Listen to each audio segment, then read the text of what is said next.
Hey kids, it's the Mr. and Fly here, hope you're well. It's been a little while since I posted a video.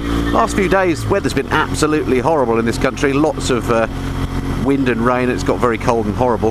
Plus I've had a cold, plus I've been very busy at work, so I haven't really managed to get out at lunchtime, so I haven't really had a lunch break, so hence no videos, not had the inclination to do so. However, today, not actually raining, although as you can see it's pretty foggy and horrible, but it is a little bit warmer. Came out yesterday on the bike without the camera and it was about 4 degrees and it was absolutely freezing. Not literally, but cold enough.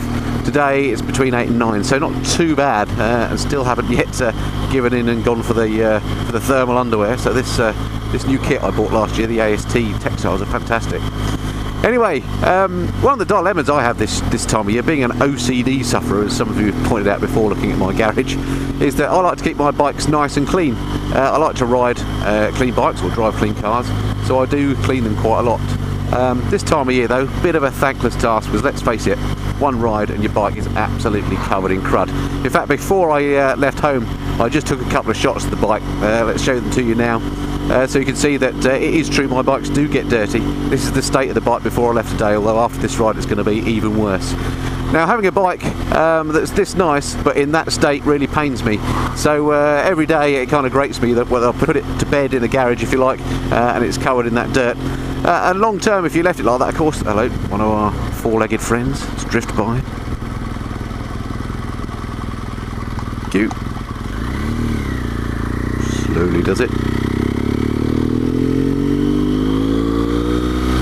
Yeah, where was I? So yes, it really it pains me to put the bike away dirty like that and leave it in the garage. If you do it over a long period of time, it will obviously end up damaging the bike, corrosion, etc.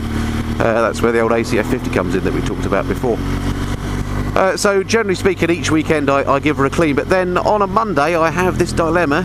Do I go out, if I've got time to do it, and ride the bike in the winter, because it's going to be absolutely covered in crud just after 10 minutes on the road. And it is a dilemma. I just wonder if I'm the only person who thinks like this, or whether you have the same problem. Thanks, mate. Unusual for me to say thanks to a white van. Or whether it's just me that thinks like this. Is it worth going out on your bike for 20 minutes and crudding it up to then have to clean it again for a couple of hours? I don't know. I've been watching lots of vlogs recently, our friends across the pond over in the US and in Canada, and of course they've had appalling weather recently in the US. Last week or so they've had massive dumpings of snow, and I completely understand when those guys say that they're going to winterise their bikes. They talk about winterising with a Z, or a Z as I call it, or in fact I'd spell it with an S in the correct English way, where they actually shut down their bikes for the winter season. Put fuel stabiliser in the tank, disconnect the battery, that sort of thing, and then don't ride it until springtime again. That to me would be a nightmare. I would really miss it and would want to get the thing out all the time. Of course, luckily for me, I don't live in a country that gets that cold. It does have its moments, but it doesn't get, you know, super cold for months on end, so having to winterise it doesn't really come into the frame. Although I wonder whether some of you guys do that, even in this country. If you've got a prize sports bike or something, maybe you don't want to take them out in winter. Anyway, I'd be interested to hear your views on all that stuff, and see if I'm the only one that suffers from this desire to always have a clean bike. Anyway, hopefully the sun will come out soon and I'll do some more videos. Look forward to speaking to you then. Until then, this has been the Mist and Fly. Cheerio.